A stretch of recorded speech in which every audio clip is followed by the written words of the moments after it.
esforzaste por sacarme una sonrisa. Muy buenas noches, estimados amigos. Como siempre, es un placer poder compartir con ustedes en otra ocasión más. Como ya lo decía hermano Hugo, es un gran privilegio el poder trazar la palabra de Dios. Así que yo sé que ya iniciamos el programa con una oración, pero puesto que vamos a abrir las Sagradas Escrituras, yo deseo iniciar con otra oración el tema de esta noche. Así que desde donde se encuentren, les invito a poder inclinar su rostro para dirigirnos a Él en oración. Amado Padre Celestial, que moras en las alturas de los cielos, infinitas gracias te damos por la vida, por la salud, porque eres muy bueno con cada uno de nosotros. Quizá no lo merecemos, puesto que constantemente tendemos a errar, pero siempre has estado con nosotros y lo demuestras a diario. Buen Padre, queremos pedirte que tu Santo Espíritu sea el que nos guíe en esta ocasión y que podamos comprender lo que tú deseas transmitirnos a través de tu palabra. Quédate con cada uno de nosotros en Cristo Jesús. Amén. Bien, bueno, en esta ocasión tenemos un tema muy especial, un tema muy importante. Ya hemos venido analizando este tema por 2 semanas, el tema central que es leyes en la Biblia. Hemos podido estudiar la clasificación de las leyes, por supuesto, puede ser incluso hasta mucho más amplia. Sin embargo, yo me he centrado en una clasificación que divide las leyes en 4 grupos y hemos podido analizar cada una de esas leyes. Hemos estudiado 3 y hoy vamos a el estudio de la última clasificación, una clasificación muy especial y muy importante. Mi interés es que ustedes puedan descubrir cuál es el objeto que persigue cada una de las distintas leyes, que cuando ustedes puedan abrir las Sagradas Escrituras y se encuentren con leyes en la Biblia, ustedes puedan identificar claramente a qué tipo de ley se está refiriendo y ustedes puedan conocer si esa ley está vigente o no está vigente. Cuando nosotros mencionamos y hablamos acerca de las leyes sanitarias, nosotros mencionamos que como objetivo central tenía el preservar la salud del ser humano. Nosotros sabemos de que dentro de esas leyes, como yo ya les expliqué, hay algunas, pero hay otras que aún están vigentes. Primordialmente son principios, ¿verdad? Y dimos algunos ejemplos al respecto. Cuando mencionamos las leyes jurídicas, mencionábamos que su objeto principal era regular la conducta del ser humano. También les mencioné en semanas pasadas que estas leyes eran nación en específico, específicamente para el pueblo de Israel. Estas leyes eran hoy ya no están vigentes para nosotros. Cada país tiene su propio ordenamiento jurídico. La semana pasada pudimos analizar lo que son las leyes ceremoniales y les mencionaba yo que las leyes ceremoniales comprenden una serie de ritos que identificaban al creyente con Dios. Estas leyes yo les mencionaba que era una sombra de lo que iba a venir. ¿Por qué? Porque tuvieron su cumplimiento en Cristo Jesús. Pudimos analizar diferentes cuestiones. Estudiamos acerca del santuario, sus diferentes partes, ritos, los oficiantes, las fiestas ceremoniales, en qué consistían los sábados ceremoniales, que no deben de confundirse con el sábado semanal. Yo les decía, ¿verdad?, de que las leyes ceremoniales quedaron clavadas en la cruz, ¿verdad? Y que les mencionaba que Jesús es nuestro sacrificio, sustituyó a todos esos sacrificios que se hicieron en el pasado y pues que hoy funge en el cielo como nuestro sumo sacerdote y está intercediendo por cada uno de nosotros. Entonces les decía que nos íbamos a entrar al estudio de una de las leyes más importantes. Bueno, no una, es la más importante y vamos a descubrir por qué es la ley más importante a la luz de las Sagradas Escrituras. Esta ley se ha denominado la ley de Dios. Ustedes me podrán preguntar, bueno, ¿por qué le dicen a esta ley la ley de Dios? Si las demás leyes también fueron emitidas por Dios. Hoy vamos a descubrir por qué se le ha denominado como la ley de Dios.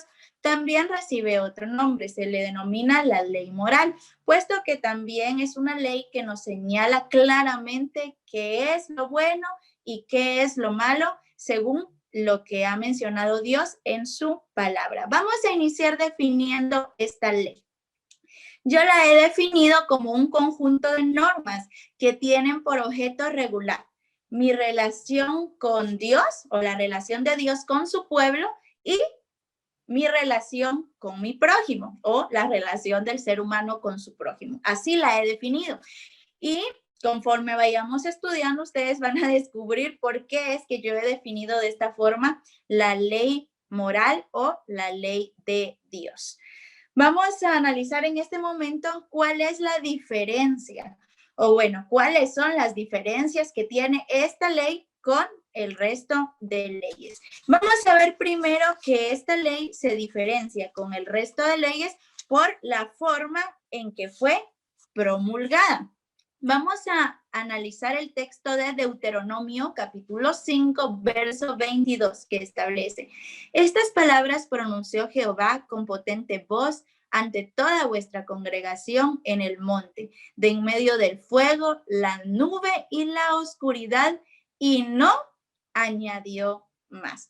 Fíjense que el resto de leyes, como ustedes pueden leer en las Sagradas Escrituras, en el libro de Éxodo 21:1, Éxodo 25:1 y Levítico 1, ustedes van a encontrar que estas leyes Dios se las dio a Moisés, las leyes jurídicas, las leyes sanitarias, las leyes ceremoniales, y fue Moisés quien se las trasladó al pueblo.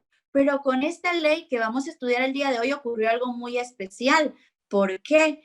Porque esta ley no solo se la dio Dios a Moisés, esta ley fue promulgada con potente voz ante toda la congregación. ¿Qué quiere decir? Que todo el pueblo escuchó lo que Dios estableció en esta ley. Así que fue algo muy especial y Dios desde el principio hizo una diferencia entre esta ley con el resto de leyes. De paso, les recuerdo, yo les mencionaba que Dios desde un principio, como un Dios de orden, estableció leyes que no tienen su origen en el monte Sinaí. Las leyes tienen su origen desde la creación misma. Y yo les había mencionado que estas leyes fueron trasladadas de generación en generación. Posteriormente vamos a analizar el contenido de los 10 mandamientos, pero les voy a dar un ejemplo que de hecho se los mencioné la semana pasada. Les mencionaba a José, el hijo de Jacob. José ya conocía que no era correcto, que Dios no había permitido el cometer adulterio. Y esto estaba en la ley de Dios. Para ese entonces no había todavía hecho Dios la promulgación de esta ley en el monte Sinaí. Así que podemos darnos cuenta, según las Sagradas Escrituras, que esta ley ya tenía un origen anterior al monte Sinaí. Les quiero recordar, por si se les olvidó, que el pueblo de Israel fue cautivo a Egipto y bueno, estuvo ahí esclavizado, ¿verdad? Al principio no fue esa su condición. Sin embargo, cuando falleció el faraón que conocía a José y entró a gobernar uno nuevo que no lo conocía, pues su situación cambió totalmente. Estuvieron ellos en Egipto aproximadamente 430 años. Y durante ese tiempo, lamentablemente, ellos perdieron su identidad. Ellos olvidaron los preceptos que Dios les había trasladado. Por eso fue necesario, les decía yo, que Dios los volviera a promulgar, les volviera a recordar cuáles eran estos preceptos y ahora constaron por escrito. Entonces, ya habiendo explicado eso, les digo, en el monte Sinaí, Dios hizo una diferencia porque la única ley que fue promulgada a oídos de todo el pueblo fue esta ley, la ley de Dios. Entonces, en su promulgación se diferencia al resto de las leyes. Vamos a ver otra diferencia. Esta diferencia es medular. La diferencia radica en la escritura de la ley. Si ustedes se van a Deuteronomio 31:9, antes de leer el texto que consta en la presentación, vayamos al libro de Deuteronomio. Si ustedes tienen su Biblia en casa, pues acompáñenme al libro de Deuteronomio. Vamos a ir al capítulo 31 y al verso 9. Oigan lo que yo les voy a mencionar. Moisés escribió esta ley y la dio a los sacerdotes, hijos de Leví, que llevaban el arca del pacto del Señor y a todos los ancianos de Israel. A la ley que se está refiriendo que escribió Moisés son a las otras leyes que yo les he venido hablando en semanas anteriores, ¿sí? Esas leyes Moisés las escribió con su puño y letra. Pero ¿qué pasó con esta ley? Vamos a ver quién la escribió. Y para ello, pues yo he consignado 3 textos bíblicos. Vamos a iniciar leyendo Éxodo 31:18. Dice, y dio a Moisés cuando acabó de hablar con él en el monte Sinaí 2 tablas del testimonio, tablas de piedra escritas por el dedo de Dios. Vayamos a Deuteronomio 9:10, que establece, y el Señor me dio las 2 tablas de piedra escritas por el dedo de Dios, con todas las palabras que él os había hablado en el monte, desde el fuego, el día de la asamblea. Vamos a leer el último, Deuteronomio 5:22, que establece, estas palabras pronunció Jehová con potente voz ante toda vuestra congregación en el monte, de en medio del fuego, la nube y la oscuridad. Y no añadió más. Las escribió en 2 tablas de piedra y me las dio a mí. Entonces, ¿qué medular tiene prácticamente lo que hemos leído hasta este momento? Si ustedes se dan cuenta, esta ley no la escribió Moisés con su puño y letra. Esta ley es tan especial que no dejó Dios que la escribiera Moisés. Dice que fue escrita por el mismo Dios. Con el dedo de Dios fue escrita esta ley en 2 tablas de piedra. ¿Se dan cuenta? Llevamos 2 diferencias muy grandes entre la ley de Dios y las otras leyes que hemos estudiado. Número 1, su forma de promulgación. Número 2, su escritura. Vamos a ver la siguiente diferencia. Bueno, la diferencia radica en el lugar en el que se guardaban. Fíjense que era muy diferente el lugar en el que se guardaban las otras leyes escritas por Moisés y esta ley, la ley de Dios. Vamos a leer el texto que se encuentra en Deuteronomio capítulo 10, verso 5, que establece, entonces me volví, descendí del monte y puse las tablas en el arca que había hecho. Allí están todavía como Jehová me mandó. Fíjense que esta es la única ley que constaba en el interior del arca del pacto. ¿A qué arca nos estamos refiriendo? ¿Cuál arca del pacto? Bueno, ¿se recuerdan ustedes que la semana pasada hablamos un poquito acerca del santuario? Al mencionar el santuario, yo les había explicado que se compone de diferentes partes. Comenzamos hablando del atrio, luego en el lugar santo y de último en el lugar santísimo. Del lugar santísimo mencionamos que era un lugar tan especial que solo se entraba una vez al año por el sumo sacerdote. Bueno, pues esta ley escrita con el dedo de Dios fue guardada por orden de Dios en el interior del arca del pacto. Es decir, era algo sumamente especial. No podía quedar guardada en cualquier lugar. Era en el interior del arca, algo sumamente especial. De hecho, en la Biblia ustedes pueden leerse todo el capítulo de Deuteronomio 10 y se van a dar cuenta de las indicaciones claras que Dios le dio a Moisés. Entonces, ¿en qué lugar fue guardada la ley de Dios? En el interior del arca. Ahora, ¿en dónde fueron puestas las otras leyes? Vamos a ir rápidamente al libro de Deuteronomio. De paso, el libro de Deuteronomio viene a ser un resumen de todas las leyes dadas por Dios. Lo deberían de leer, es un libro excepcional. Así que vamos a leer el libro de Deuteronomio, capítulo 31, versos 24 al 26. Refiriéndose a las otras leyes, dice, cuando Moisés acabó de escribir las palabras de esta ley en un libro, mandó a los levitas que llevaban el arca del pacto del Señor, tomad este libro de la ley y ponedlo al lado del arca del pacto del Señor. Entonces, estas leyes no se colocaron en el interior, adentro de la, no. Estas leyes se colocaron al lado del arca, ¿sí? pero la ley de Dios se colocó en el interior del arca. ¿Se dieron cuenta? Dios hacía una diferenciación entre esta ley y las otras leyes. Llevamos tres: la forma de promulgación, la escritura y el lugar en el que se guardaban. Vamos a ver otra diferencia. Bueno, otra diferencia que yo encuentro es la repetición de la ley. Vamos a ver cada cuánto tiempo tenían que repetirse las otras leyes. Vayamos nuevamente al libro de Deuteronomio. Este libro es bastante clave porque, como yo les digo, se resume en gran manera las leyes establecidas en todo lo que se conoce como el Pentateuco, que de hecho Deuteronomio es parte del Pentateuco. Miren, yo estoy a cerrar el libro de Deuteronomio y lo estamos utilizando bastante. Vamos a ir entonces al libro de Deuteronomio, capítulo 31, verso 10.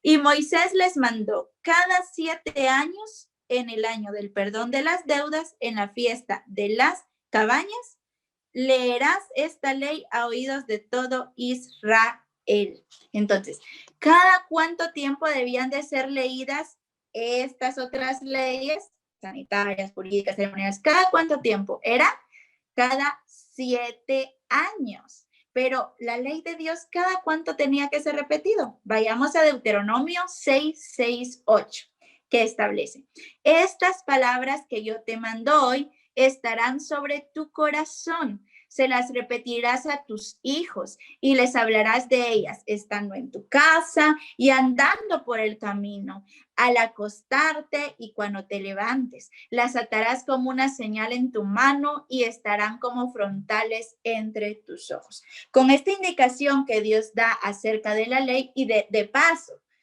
ustedes me dirán, bueno, ¿y cómo sé que se está refiriendo a la ley de Dios? Ustedes, si se ubican en el libro de Deuteronomio 6, se van a dar cuenta que un capítulo antes, Deuteronomio 5, vuelve a darse una repetición de la ley de Dios. Y despuésito de eso menciona este texto. Entonces, este texto que nos dice: al acostarte, al levantarte, en todo momento se las repetirás a tus hijos, estarán como frontales en tus ojos, estarán sobre tu corazón. ¿Qué quería decir? Tenían que tenerlas presentes en todo momento. Todos los días debían de ser repetida la ley de Dios. Entonces, la ley de Dios todos los días. Ahora bien, las otras leyes cada 7 años. ¿Se dan cuenta? Hay una gran diferencia. Bueno, otra diferencia es que esta ley es un reflejo fiel del carácter de Dios.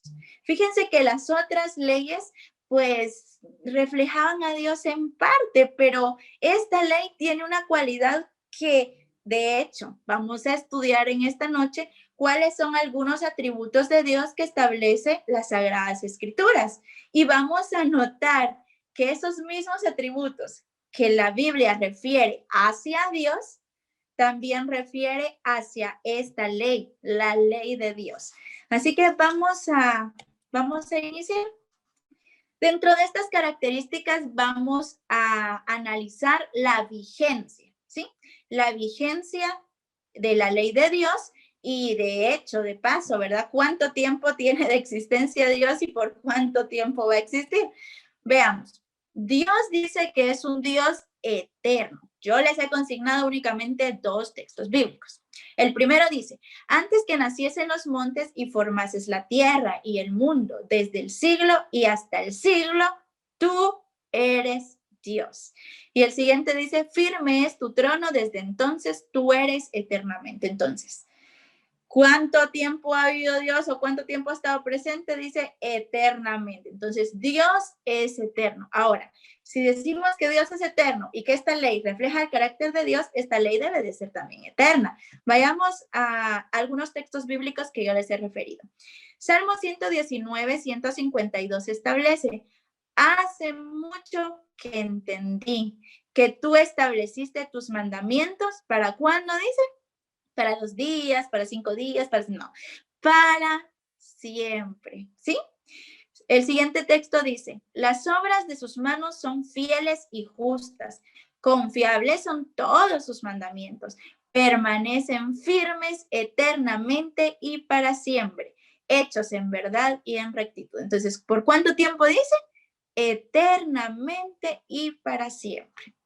Si nos vamos al Nuevo Testamento, encontramos en el libro de Lucas 16:17 que dice, es más fácil que desaparezca el cielo y la tierra antes que caiga un punto de la ley.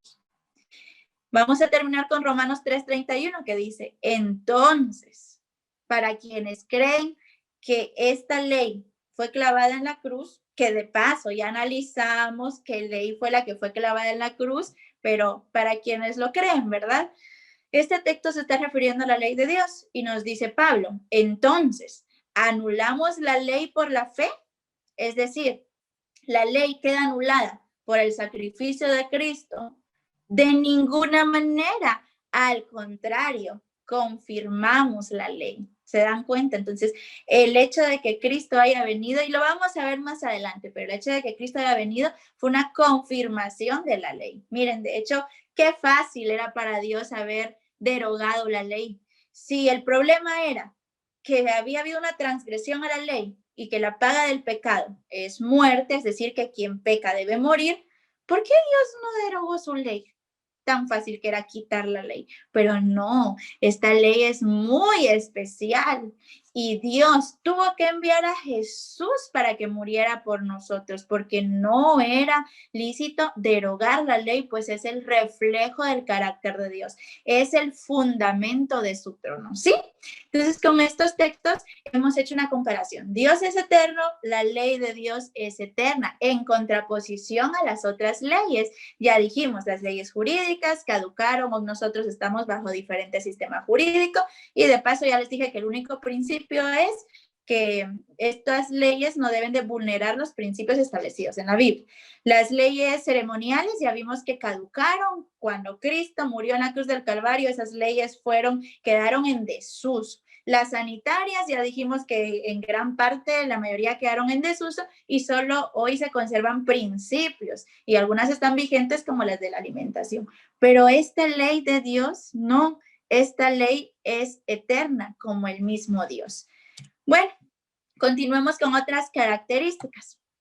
Miren, pues, en estas características no es que vayamos a ahondar tanto porque son tan claras que no hay mayor cuestión que explicar, ¿sí? Hay otras cosas en las que yo quiero profundizar un poquito más y que merecen que las expliquemos un poquito más a detalle. Entonces, cuando leamos estas características no vamos a profundizar tanto porque de hecho son muy claras. Número 1, dice que la ley es justa. Bueno, entonces quiere decir de que Dios, el Supremo, es justo. Vayamos entonces a ver.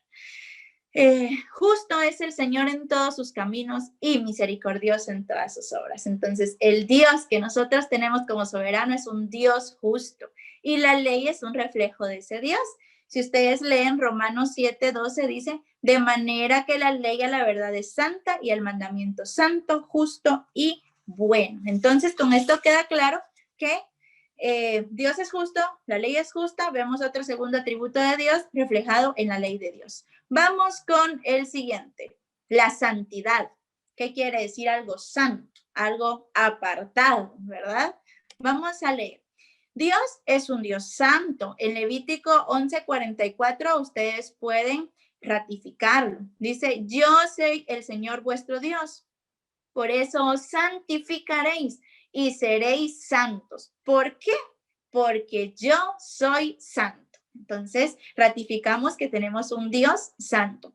Y la ley, que es un reflejo, tendría que ser también santa. ¿Qué nos dice Romanos 7:12? De manera, que es el texto que leímos anteriormente, de manera que la ley a la verdad es santa y el mandamiento santo. ¿Se dan cuenta? Tercer atributo, que refleja la ley de Dios en relación a él. Entonces, ya vimos que es eterna, igual que Dios es eterno, ya vimos que es justa, ya vimos que es santa. Vamos con el siguiente. La siguiente es que es una ley buena. ¿Y por qué es buena? Porque viene de un Dios bueno. Veamos Lucas 18:19 que dice, Jesús le dijo, ¿por qué me llamas bueno? Ninguno hay bueno, sino solo Dios. Entonces, el único bueno es Dios. Entonces su ley debería de ser también buena. Y en el texto, que no les voy a volver a leer porque ya lo leímos 2 veces, pueden ver en la parte final en donde dice que el mandamiento es bueno. Los mandamientos de Dios son buenos. Es decir, la ley de Dios es un reflejo de ese carácter, de esa característica que también tiene Dios. Bueno, es veraz también la ley de Dios. ¿Y por qué? Porque viene del Dios de verdad. Vamos a ver Salmos 31:5 que nos dice, en tu mano encomiendo mi espíritu. Tú me has redimido, oh Señor, Dios de verdad. De hecho, cuando ustedes van al libro de Juan, si yo me recuerdo, Juan capítulo 8, dice que si vemos de este lado a Dios, Dios es verdad. Y si vemos a Satanás, dice el libro de Juan, que es el padre de mentira. Sí, o sea, es lo contrario a Dios. Entonces, la ley de Dios tiene que ser algo que refleje a Dios en este atributo, en la veracidad. Veamos qué dice. Salmo 119:142. Tu justicia es justicia eterna y tu ley, la verdad. ¿Se dan cuenta? Todo tiene congruencia, todo tiene hilación. Esta ley es una ley distinta, no es igual a las otras que hemos estudiado. Bueno, la perfección. Bueno, es raro que hoy logremos la perfección, ¿verdad? Pero ¿quién es perfecto en todo? Es Dios. Vayamos a ver qué nos dice Mateo 5:48. Dice, sean pues perfectos como su Padre que está en los cielos es perfecto. ¿Y la ley de Dios cómo es? Dice Salmos 19:7, la ley de Jehová es perfecta, convierte el alma. Entonces se dan cuenta, tenemos un Dios perfecto, la ley de Dios es perfecta. Vamos a ir con otro atributo y es espiritual. La ley es espiritual. Aquí sí les voy a explicar un poquito más para que ustedes comprendan la cabalidad. Dios es espíritu y lo leemos en Juan 4:24. Dice, Dios es espíritu y los que lo adoran deben adorarlo en espíritu y en verdad. Eso nos quiere decir que de hecho entonces la ley de Dios también es una ley espiritual y lo podemos ratificar en Romanos 7:14. Ahora, ¿a qué se refiere que la ley es espiritual? Fíjense que esta ley es espiritual porque es una ley muy amplia, es una ley profunda, es una ley que todo lo abarca. La ley es espiritual. ¿Por qué la ley es espiritual? Porque la ley es muy amplia, es muy abarcante, ¿sí? No podemos hablar de una letra muerta. De hecho, cuando Jesús vino, lo vamos a analizar más adelante, les decía yo que vino a explicar que la ley tenía un sentido más amplio del que las personas pensaban. Le vino a devolver ese sentido y lo explicó de hecho muy claramente. O sea, esta ley es muy profunda. Adicionalmente, la ley de Dios transforma la vida del creyente, ¿sí? ¿Por qué? Porque mediante la obediencia, el Espíritu Santo permite que la persona refleje los frutos del Espíritu y existe una transformación. Y 3, esta ley está en nuestra mente. De hecho, la Biblia lo refiere, es la ley que está en la mente, en el corazón, debe de estar siempre, moldea la vida. O sea, es una ley muy profunda, por eso se dice que es una ley espiritual. Bueno, vamos a continuar con la siguiente diapositiva. Vamos a ver. Bueno, llegamos al atributo medular, ¿sí? Al atributo que describe perfectamente la ley de Dios y es el amor. Vamos a ver primera de Juan 4:8 que dice, el que no ama no ha conocido a Dios. ¿Por qué? Porque Dios es amor. Y si dice que la ley es un reflejo de Dios, tiene que ser también la ley de amor. Vamos a ver qué nos dice Romanos 13:10. Nos dice, el amor no hace mal al prójimo. Así que el cumplimiento de la ley que dice es el amor. ¿Se dan cuenta? Esta ley es tan especial porque es como un espejito de Dios. Sí, es un espejito de Dios. Entonces, si ustedes se dieron cuenta, la Biblia es clara en los atributos de Dios. Y la ley de Dios refleja todos estos atributos. Por eso es que es una ley sumamente especial que no se puede comparar con el resto de leyes. Vamos a concluir estas diferencias con el término inmutable. ¿Qué quiere decir inmutable? ¿Qué es inmutabilidad? Bueno, quiere decir que no cambia, que no varía con el tiempo. Y ahora yo les pregunto, ¿será que Dios cambia? Dios fue uno hace 100 años y es otro hoy. No, vamos a leer algunos textos. Santiago 1:17 dice, toda buena dádiva y todo don perfecto desciende de lo alto, del Padre de las luces, en el cual no hay mudanza ni sombra de variación. ¿Varía Dios? Según las Sagradas Escrituras, no. Él es el mismo hoy que fue ayer y que será mañana, ¿sí? Y Malaquías 3:6 nos dice, porque yo, Jehová, no cambio. Entonces, Dios es inmutable, Dios no cambia con el tiempo. Entonces, su ley también tiene que ser inmutable. Vamos a recordarles lo que dice Mateo 5:18, que dice, porque de cierto os digo, esto lo dijo Jesús, que hasta que pasen el cielo y la tierra, ni una jota ni una tilde pasará de la ley. ¿De qué ley? De la ley de Dios, ¿sí?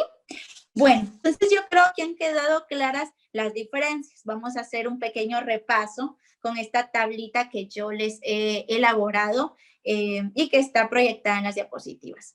¿Qué similitudes tienen las otras leyes con la ley de Dios? Es que todas fueron ordenadas por Dios, ¿sí? Todas. Hay algunos que dicen la ley de Moisés, que de paso no sé por qué mencionan la ley de Moisés, ¿verdad? Realmente no es la ley de Moisés o no son las leyes de Moisés. Fueron leyes que Dios le dio a Moisés, ¿sí? Y que él las transcribió. Pero las leyes fueron ordenadas por Dios, tanto las sanitarias, jurídicas, ceremoniales, como la ley de Dios. Ahora, ¿qué diferencias hay entre estas otras leyes con la ley de Dios? Entonces vimos, número 1, la primera mencionamos que las otras leyes fueron dadas específicamente a Moisés, mientras que la ley de Dios fue promulgada de forma diferente. Esta fue a oídos de todo el pueblo. Número 2, las otras leyes fueron escritas por Moisés, o sea, las escuchó, las recibió, las transcribió. La ley de Dios, Dios no dejó que Moisés la escribiera. Fue escrita con el propio dedo de Dios, o sea, tiene su sello, ¿sí? Número 3, las otras leyes eran guardadas al lado del arca, ¿sí? Al lado. La ley de Dios era guardada dentro del arca. Era algo sumamente especial. Las otras leyes eran leídas cada 7 años a la congregación. La ley de Dios debía de ser recordada, repetida todos los días. Y ellos tenían como deber también repetirlas a sus hijos, que es algo que nosotros también debemos de enseñarles hoy a nuestros hijos, ¿verdad? El temor a Jehová. La siguiente diferencia es que las otras leyes en su mayoría eran temporales. De hecho, lo estudiamos la semana pasada. La ley ceremonial dice fue abolida, tuvo su cumplimiento en Jesús. Vimos cómo se rasgó el templo, el velo del templo, perdón, se rasgó en dos. Vimos también cómo es que el primer pacto tenía un santuario terrenal, tenía leyes y ordenanzas que no transmitían a cabalidad o que no resolvían el problema a cabalidad. Y el segundo pacto, ya del cual Cristo es mediador, tiene algo diferente, ya menciona un santuario celestial. Entonces, también vimos la temporalidad de las otras leyes. Bueno, hoy hemos descubierto que la ley de Dios es eterna, no puede compararse con las otras leyes, es eterna como el mismo Dios es eterno. Y como lo mencionamos en Romanos 3:31, esta no fue abolida por Dios, esta fue confirmada por Cristo Jesús cuando murió en la cruz del Calvario, ¿sí? Bueno, las otras leyes no reflejaban a cabalidad el carácter de Dios. Esta ley refleja en su totalidad el carácter de Dios. De hecho, déjenme decirles que las otras leyes, algunas fueron extraídas, por así decir, algunos principios de la ley de Dios, pero esta es una ley especial, en su totalidad refleja el carácter de Dios. Y por último, las otras leyes eran mutables, fueron variando, ¿sí? Fueron ajustándose a las realidades, mientras que la ley de Dios es inmutable. Entonces yo creo que hasta este momento queda claro que la ley de Dios es una ley especial, es una ley que no puede ser comparada con las otras leyes. Dios puso su sello en esta ley. Bueno, ahora ya hablamos de la ley. De normas jurídicas ya les mencioné varias y de hecho no eran todas. Yo solo les mencioné algunas. Leyes sanitarias, yo les di un par de ejemplos. De las leyes ceremoniales ya vimos todo lo que abarcaban, pero ¿cuántos mandatos contiene la ley de Dios? Vayamos a Deuteronomio capítulo 4, versos 12 y 13, que establece: entonces Jehová habló con vosotros de en medio del fuego. Oísteis la voz de sus palabras, pero a excepción de oír la voz, ninguna figura visteis. Y él os anunció su pacto, el cual os mandó poner por obra los 10 mandamientos y los escribió en 2 tablas de piedra. Entonces, ¿cuántos mandatos contiene la ley de Dios? 10, ¿sí? Son solo 10, no son tantos, mira, no es que me tengo que estar, no, son solo 10 mandamientos. Bueno, ahora, ¿qué actitud tuvo Jesús ante la ley de Dios? Ya les he adelantado un poquito al respecto. Muchos piensan que Jesús tuvo una actitud como decir, no, la ley como que ya no, o yo vengo a cambiarla. Pero vamos a ver qué dijo Dios respecto a la ley. Mateo 5, 17 al 20 nos dice: no penséis que he venido para abolir la ley o los profetas. No he venido a invalidar, sino a cumplir. Entonces, ¿a qué dice que vino? ¿A invalidar? No, la ley de Dios no la vino a invalidar, la que se invalidó fue la ley ceremonial, que ya quedó en desuso, como ya les mencioné, pero la ley de Dios no la vino a invalidar. ¿Qué vino a hacer con esta ley? Dice que la vino a cumplir. Y el mismo Jesús dice: os aseguro que mientras existan el cielo y la tierra, ni una letra, ni un punto de la ley perecerá sin que todo se cumpla. Por lo tanto, el que viole uno de esos mandamientos muy pequeños y así enseña a los hombres, muy pequeño será en el reino de los cielos. Porque os digo, si vuestra justicia no es mayor que la de los escribas y los fariseos, no entraréis en el reino de los cielos. De paso, les digo, Dios criticó a los fariseos duramente, no porque porque ellos guardaban la ley, no, porque ellos pedían que se guardara la ley y ellos no la guardaban, es decir, eran hipócritas. Por eso fue que Dios los criticó, pero no porque se enseñara que debía de guardarse la ley, ¿sí? Bueno, entonces, ¿qué actitud tuvo Jesús ante la ley? Fue claro en decir: no he venido a invalidar la ley, sino que he venido a cumplirla, ¿sí? Bueno, de hecho, les quiero decir, ¿cómo sabemos que se está refiriendo a la ley de Dios y no a otra ley, Jesús? Porque si ustedes leen unos versículos después, ya pueden irse al 21, ustedes en su Biblia van a ver que empieza a mencionar algunos mandamientos contenidos en la ley de Dios. Así que se está refiriendo a la ley de Dios. Vamos a la siguiente pregunta. Dice, ¿qué lugar ocupan las tradiciones ante los mandamientos de Dios? ¿Será que puede haber una comparación entre una tradición impuesta por un ser humano, algo que se va trasladando de generación a generación por el mismo hombre, con los mandamientos de Dios? Veamos qué dijo el propio Jesús al respecto. Vayamos al libro de Mateo 15. Vamos a leer algunos versos y ustedes vayan sacando sus conclusiones. Vean, lo que yo quiero es que ustedes escudriñen las escrituras y que por ustedes mismos puedan comprobar lo que estamos estudiando, ¿sí? Dice, él respondió. ¿A quién se está refiriendo con él? A Jesús. ¿Por qué vosotros quebrantáis el mandamiento de Dios por vuestra tradición? Hipócritas, bien profetizó Isaías de vosotros. Este pueblo me honra con los labios, pero su corazón está lejos de mí. En vano me honran enseñando como doctrinas mandamientos de hombres. Entonces, ¿será que puede existir una comparación entre los mandamientos de Dios, la ley de Dios y la tradición humana, lo que establece el ser humano? No, no, no, no. Y de hecho era algo que ya se daba en el tiempo de Jesús, sí. Muchas personas ya estaban imponiendo algunos mandatos que a juicio del ser humano debía de implementarse en la nación y los imponían a como del lugar. Entonces les dice Dios, bueno, ¿qué les pasa a ustedes? Pues no sean hipócritas, dejen de estar implementando cosas que no han sido dadas, ¿sí? No pueden andar enseñando como una doctrina, un mandamiento de hombre, porque no tiene lugar en relación con el mandamiento de Dios. Y de hecho, ya estaban imponiendo las tradiciones por sobre los mandamientos de Dios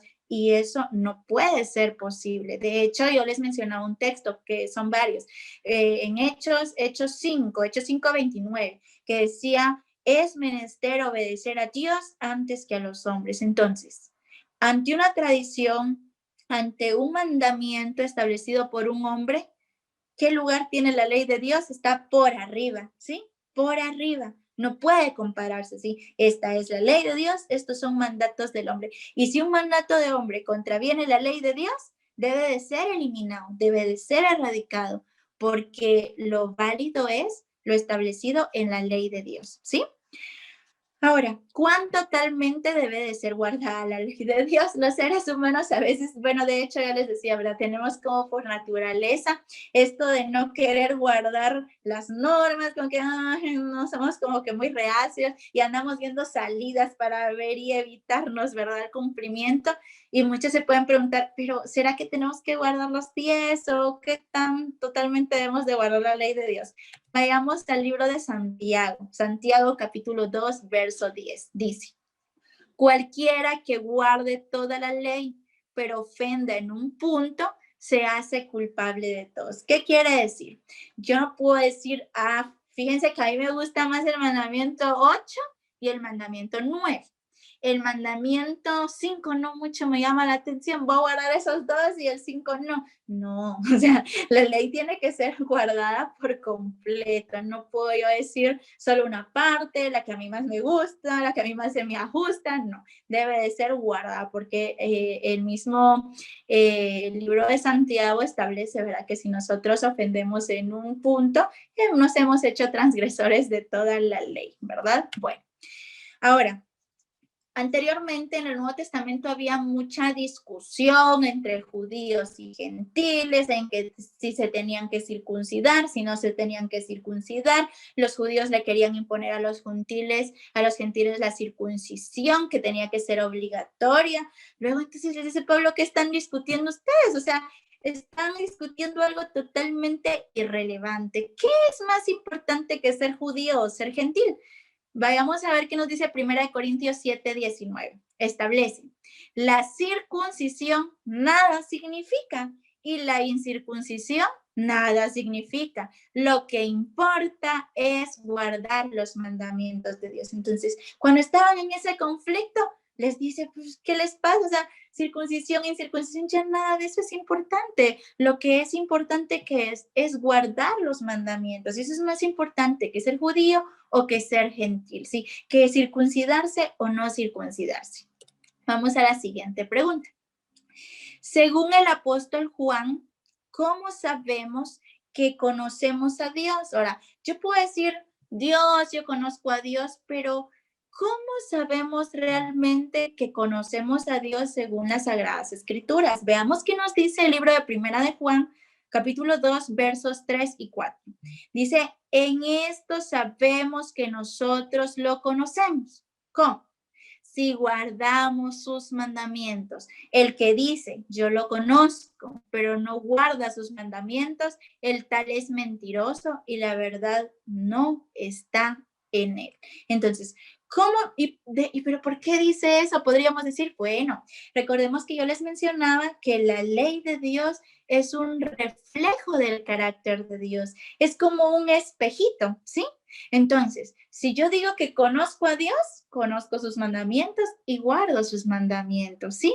Es así como nosotros demostramos que conocemos a Dios. Más adelante les voy a explicar este punto un poquito más amplio. Vamos a ver la siguiente pregunta. ¿Cómo manifestamos nosotros nuestro amor a Dios? ¿Cómo es que nosotros podemos decir, bueno, amo a Dios, conozco a Dios? ¿Cómo manifestamos esto? Bueno, dice Primera de Juan 5, 3. Pues este es el amor a Dios, que guardemos sus mandamientos y sus mandamientos no son gravosos. Fíjense que yo les hice una gráfica hace hace una semana creo que fue, de hecho, hace 8 días. Y yo en esa gráfica consignaba 3 conceptos. El primer concepto era salvación, el segundo concepto era pecado y el tercer concepto era ley, ¿sí? Entonces, la salvación y la gracia es un regalo de Dios, ¿sí? Que se obtiene únicamente a través de Cristo Jesús, ¿sí? La salvación es únicamente gracias a Cristo Jesús, ¿sí? Ahora, dijimos que el pecado se define por la transgresión a la ley. Entonces, para que haya pecado, tiene que existir una ley. ¿Y qué función tiene la ley? Yo les mencionaba que la función que tiene la ley es mostrarme qué es bueno y qué es malo, qué es pecado y qué no es pecado, ¿sí? Y luego mostrándome qué es pecado y qué no es pecado, mostrándome que yo ando manchadita, ¿verdad? De pecado, ¿qué es lo que hace la ley? Referirme a la solución. ¿Y qué es la solución? Cristo Jesús, ¿sí?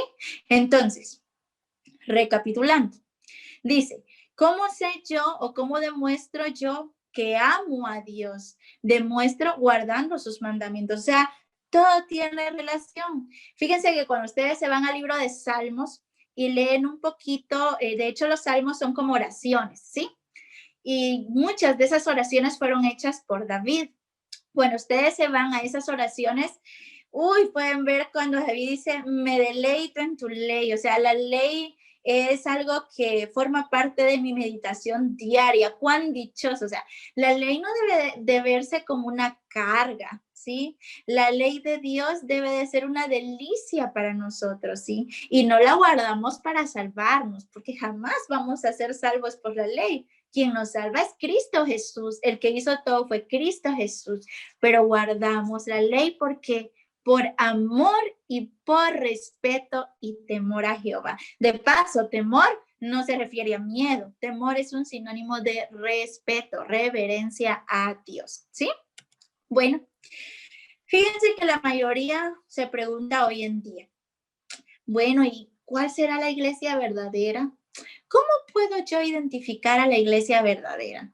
Y todos dicen, yo soy parte de la iglesia verdadera. Ahora, ¿qué características tiene la iglesia verdadera? Fíjense que dentro de la Biblia encontramos un libro, el último libro de la Biblia, que es el libro de Apocalipsis, que de paso es un libro que no es muy estudiado y debería de serlo. ¿Por qué? Porque este libro nos revela cuáles son aquellos acontecimientos que ocurrirán en el fin del tiempo, ¿sí? Ya cuando estemos viendo tiempos finales.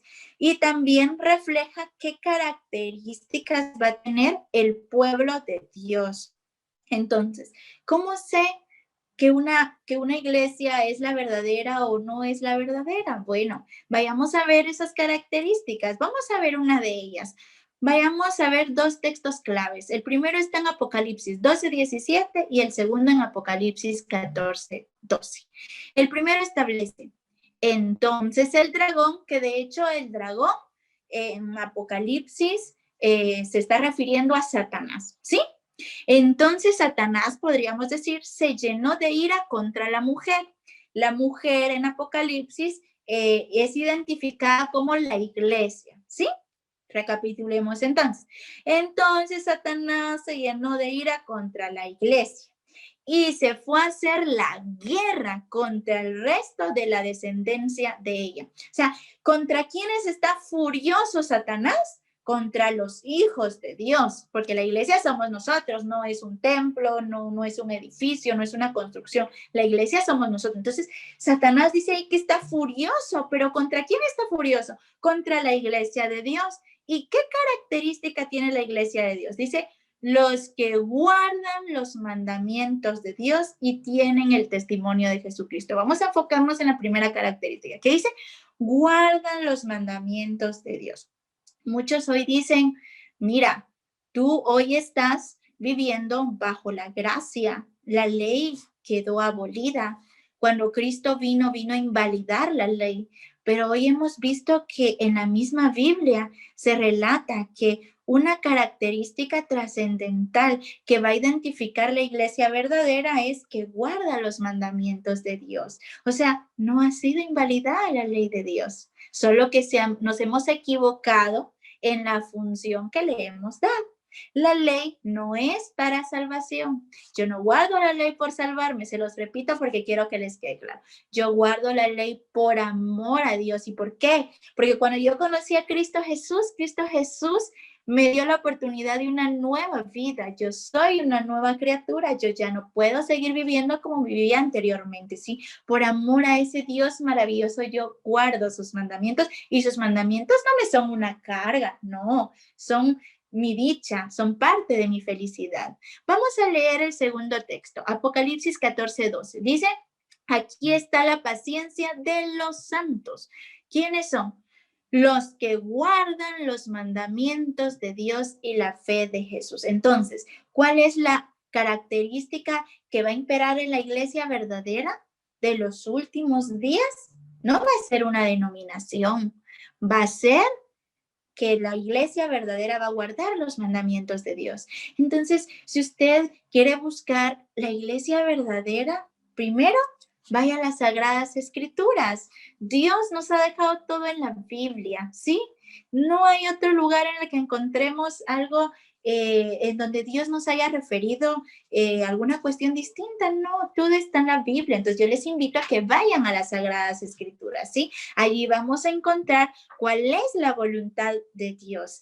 Y bueno, nos refiere ahí las características de la iglesia verdadera. Entonces, si usted va a elegir una iglesia, no se fije en lo grande que es, en lo bonita que es, o porque ahí van mis amigos. No, tiene que buscar usted características, ¿sí? Características que están dadas en la Biblia. Y esa característica, una de ellas es que la iglesia verdadera guarda los mandamientos de Dios. Y no voy a estar donde guarden uno, dos, no, donde se respete la ley de Dios en su totalidad, ¿sí?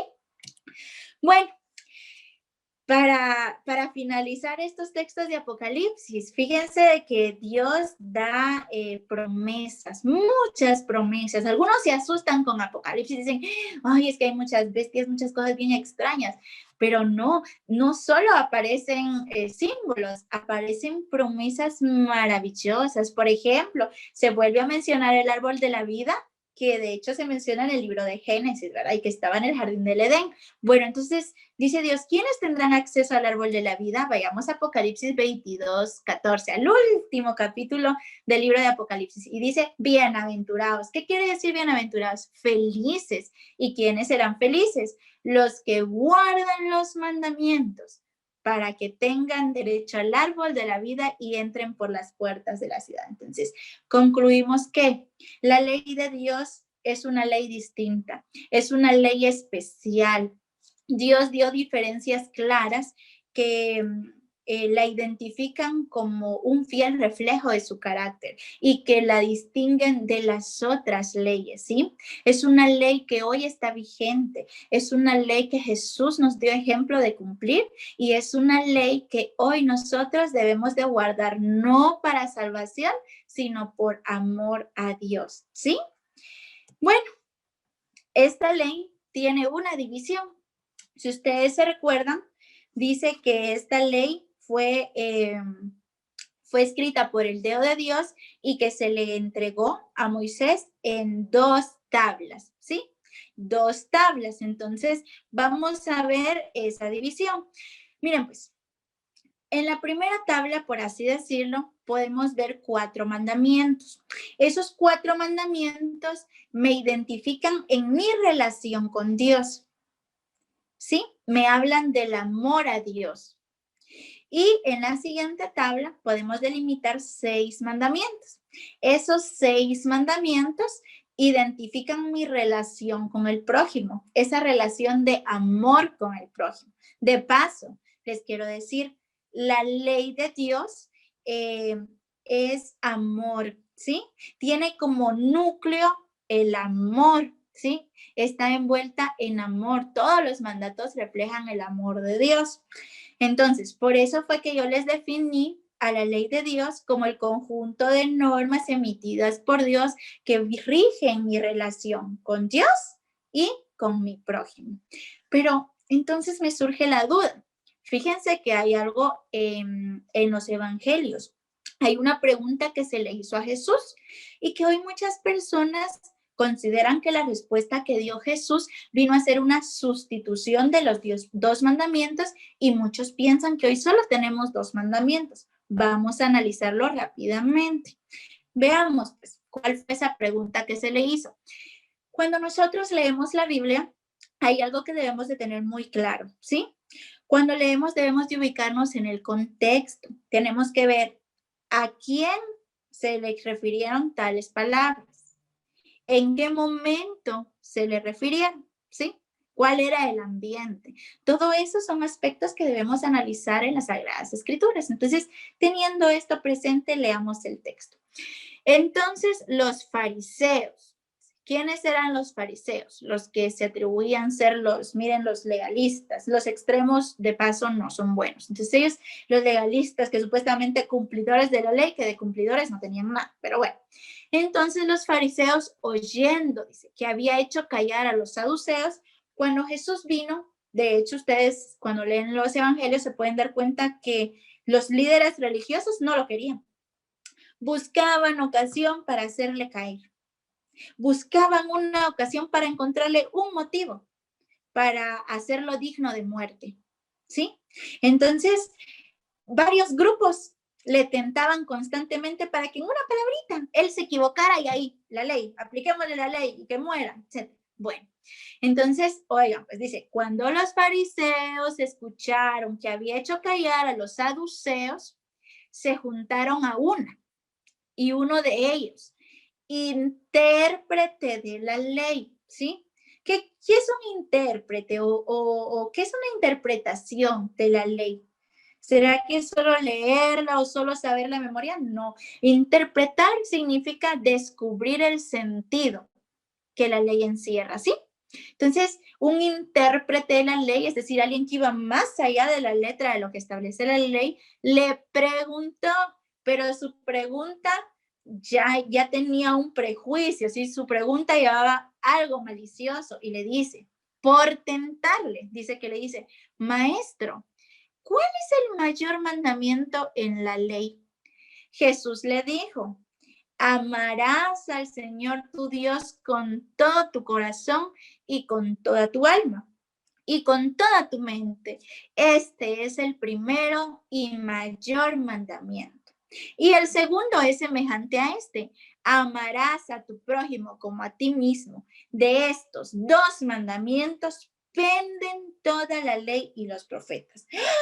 Dicen muchos, ya no hay 10, ya solo hay 2 mandamientos. Los 2 mandamientos que hay son amar a Dios y amar al prójimo. Y Dios añadió nuevos mandamientos. Bueno, entonces yo les digo, número 1, el amor no es un mandamiento nuevo. Toda la ley de Dios encierra el amor, como ya lo vimos. 1. Número 2, dijimos que la ley se divide en 2 partes. Y eso no es algo nuevo, eso ya estaba en la Biblia y lo vamos a aclarar rápidamente. Número 1, vayamos a Deuteronomio 5:5. Inmediatamente después de haber dado la ley, Dios dice, amarás al Señor tu Dios con todo tu corazón, con toda tu alma y con todo tu poder. ¿Es algo nuevo lo que menciona Jesús? Les pregunto yo. No es algo nuevo, ya estaba escrito el amor a Dios y el amor a Dios está reflejado en los primeros 4 mandamientos. Vamos al siguiente texto. El siguiente texto está en Levítico 19:18 y dice, sino que amarás a tu prójimo como a ti mismo, yo soy el Señor. Entonces ahora yo les pregunto, ¿amor a Dios y amor al prójimo era algo nuevo? No era algo nuevo, ¿sí? El amor a Dios no es algo nuevo y el amor al prójimo no. Ya estaba establecido en el Antiguo Testamento. El mismo Dios ya les había dicho al pueblo de Israel, Amen a Dios con todo su corazón, con toda su alma y con toda su mente. Amen a su prójimo como ustedes mismos. No es algo nuevo, ¿sí? Ya estaba establecido y Dios solo lo repitió, ¿sí? Ahora, Jesús solo lo repitió, pero ahora quiero decirles algo. En el texto que leímos no estaba en discusión la vigencia de la ley, jamás estuvo en discusión. La pregunta, ¿cuál fue? Señor, maestro, ¿cuál es el mayor mandamiento? Y dice que le preguntaron por tentarle. ¿Y quién se lo preguntó? Se lo preguntó un intérprete de la ley. O sea que ya él sabía el sentido que encerraba la ley. Entonces, ¿qué hizo Dios? Recordarles el sentido de la ley, que la ley no es una carga. ¿Qué hay detrás de la ley? El amor, ¿sí? No podemos decir que el amor a Dios y el amor al prójimo son nuevos mandamientos y que esos hoy están en uso y esos invalidan los otros. No, se resume la ley de Dios en estos dos mandamientos. Entonces, Dios nunca dijo que la ley caducaba, que era algo nuevo porque ya estaba establecido, ¿sí? O sea, un nuevo mandamiento, no. ¿Por qué? Porque ya era algo que se había mencionado anteriormente. Lo que pasa es que ellos lo habían olvidado. Entonces, en algunas ocasiones ustedes van a ver un nuevo mandamiento, os doy que os améis unos a otros, pero no era realmente un nuevo mandamiento, era algo que ya estaba establecido y hoy lo hemos podido ratificar con las sagradas escrituras, ¿sí? Entonces, de hecho, vamos a ver más adelante, pero no hoy. Vamos a estudiar los mandamientos que nos hablan de la relación con el prójimo y nos vamos a dar cuenta que ya había esta secuencia, este orden de ideas. Vamos a ver rápidamente Romanos 13:9 para darles un ejemplo rápido antes de concluir el tema de hoy. Romanos 13:9 establece, porque no cometerás adulterio, no matarás, no hurtarás, no dirás falso testimonio, no codiciarás. Y todo otro mandamiento en esta sentencia se resume, amarás a tu prójimo como a ti mismo. Entonces, ¿se dan cuenta? Ya había un resumen, o sea, ellos ya sabían que los mandamientos se dividen en dos partes. La primera parte del mandamiento 1 al 4 rige mi relación con Dios, del mandamiento 5 al 10 rigen mi relación con el prójimo, ¿sí? Entonces, ¿cómo puedo resumir los mandamientos? Amor a Dios, amor al prójimo. Ahora, ¿un resumen invalida el texto? Jamás. Mire, denme un resumen de la obra tal. ¿Será que porque yo estoy dando un resumen, ahora es más importante el resumen y el resumen sustituye la obra? Jamás. ¿Qué hace un resumen? Sintetizarnos, decirnos en pocas palabras para una mayor comprensión que encierra todo ese texto, ¿sí? Lo mismo sucedió aquí, se dio un resumen de la ley de Dios. El resumen fue perfecto porque llegó al núcleo, al punto medular de la ley, que es el amor. Amor a Dios, amor al prójimo. Es un resumen, ¿sí? No una sustitución del texto original que compone los 10 mandamientos. Yo quería tomarme el tiempo de explicarles este aspecto. ¿Por qué? Porque es malentendido y no se hace la relación de textos. A veces no se tiene el conocimiento de que ya estaba escrito y ustedes han podido descubrir que todo esto ya estaba mencionado en el Antiguo Testamento. De hecho, el Nuevo Testamento no es más que el cumplimiento del Antiguo y todo lo que se menciona en el Nuevo es una referencia al Antiguo, así que no es algo nuevo. Vamos a leer 3 textos y con estos vamos a concluir. Número 1. No todo el que me dice Señor, Señor entrará en el reino de los cielos, sino el que hace la voluntad de mi Padre que está en los cielos. ¿De quién es la ley? Es de Dios. ¿Quién dio la ley? Dios. ¿Quién escribió la ley? Dios. ¿Quién la diferenció de las otras leyes? Dios. Nosotros muchas veces como que no ponemos las cosas en su lugar, ¿sí? Tenemos una idea de Dios y a veces tenemos a Dios como nuestro amuleto, ¿sí? Decimos, Dios, es que Dios existe. Yo creo en Dios. Hoy estoy enferma. Hoy tengo una dificultad. Vamos a orar. Pidámosle a Dios, ora por Dios, Señor, ayúdame. Y vemos a Dios solo como nuestro Salvador. Y esa es la parte bonita, la parte hermosa para nosotros. Pero ¿qué pasa cuando vemos a Dios como nuestro Señor, nuestro Señor también pide de nosotros algo recíproco, una respuesta, ¿sí? Dios nos ha llamado a una vida diferente, a una vida con Dios. El fundamento del gobierno de Dios está centralizado en la ley de Dios. Así como nosotros tenemos normas en nuestra casa, Dios también ha establecido normas. Ya vimos que todas esas normas no son por molestarnos, no son para tenernos aprisionados, no. Les quiero decir, los 10 mandamientos a su vez son 10 promesas que Dios nos hace. Y como les decía, a través de esas promesas no encontramos esclavitud, ahí encontramos la verdadera libertad que solo podemos encontrar en Cristo Jesús. Entonces, cuando nosotros hablemos de Dios, tenemos que hablar también de un compromiso, ¿sí? Yo no me salvo por la ley y eso quedó bien claro. Yo se los expliqué. No hay salvación por ley. Pero ¿qué pasa? Aquí está Dios, aquí está Satanás. ¿Quién es el que acusa a Dios? Satanás. ¿Quién es el inconforme con la ley? Satanás. ¿Quién hizo una revuelta y se trajo a la tercera parte de los ángeles? Satanás. ¿Quién vulneró la ley desde un principio? Satanás. ¿Por qué? Por el orgullo, porque codició ser igual a Dios. Para una norma que pone Dios, otra pone Satanás, ¿me entienden? Entonces, ¿cómo me identifico yo como parte del pueblo de Dios? ¿Sí? Hay una prueba de mi amor a Dios y esa prueba es el guardar los mandamientos de Dios. Ahora, si yo pretendo guardar los mandamientos sin Dios, o sea, decir yo me siento, aquí dice no hacer esto, bueno, va a cumplirlo, pues Señor. Pero lejos de Dios, sin una relación con Dios, nunca lo voy a lograr. Para que yo pueda guardar los mandamientos de Dios, necesito tener una estrecha relación con Dios. Y ese enamoramiento que yo voy a ir teniendo hacia Dios me va a permitir cumplir su ley sin yo darme cuenta. Cuando yo me dé cuenta, yo estoy guardando su ley y lo estoy haciendo de forma tan natural por amor a Dios, que de hecho, de paso, esa es la obediencia que Dios pide, ¿sí? ¿Cómo me identifico yo como parte de una institución? Como parte del Ministerio de Salud, como parte de alguna empresa. Bueno, yo soy parte debo de respetar las normas, ¿sí?